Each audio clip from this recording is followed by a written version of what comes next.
আমি সোশ্যাল মিডিয়ার মাধ্যমে এবং স্থানীয়ভাবে জানতে পারলাম সে ইংল্যান্ডে একজন রাসেল নামে একজনকে বিয়ে করছে, এবং আমি ওইভাবেই জানতে পারি উনি একজন মানে ক্রিমিনাল, উনি ক্রাইমের সাথে জড়িত।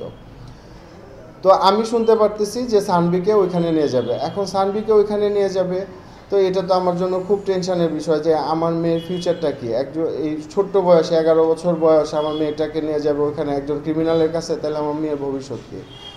তখন আমি এটা নিয়ে আরও বিচলিত হয়ে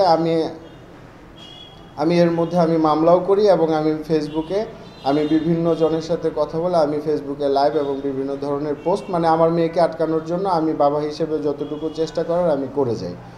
তো করে যাওয়ার পরে যখন এটা আসলে সবাই, যখন বাংলাদেশের অধিকাংশ মানে সবাই যখন আমার পক্ষে ছিল, যে পক্ষে আছে, এটা দেখে রুবায়েত ফাতেমা তনি করলো কি আমার নামে বনানী থানায় একটা জিডি করে, জোর করে বাবা বেঁচে থাকতে সে আরেকজনকে মানে বাবা ডাকাবে।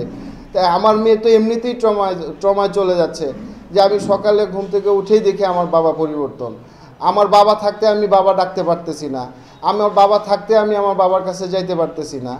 হ্যাঁ, তো এটা তো আমার মেয়ে এমনিতেই ট্রমায় চলে যাচ্ছে, এই সে আমার মেয়েকে ট্রমাটাইজ করে আমাকে ব্লেম দিচ্ছে, আমার কারণে সে ট্রমাটা। আমি তো এখনও বলতেছি আমার মেয়েকে আমার কাছে ফিরায় দাও, সব কিছু ঠিক হয়ে যাবে। ইভেন আমার ফ্রেন্ডরাও জানে না যে রুবায়েত ফাতেমা তনি আমার ওয়াইফ ছিলেন, এক্স ওয়াইফ ছিলেন, এটা আমার ফ্রেন্ডরাও জানে না।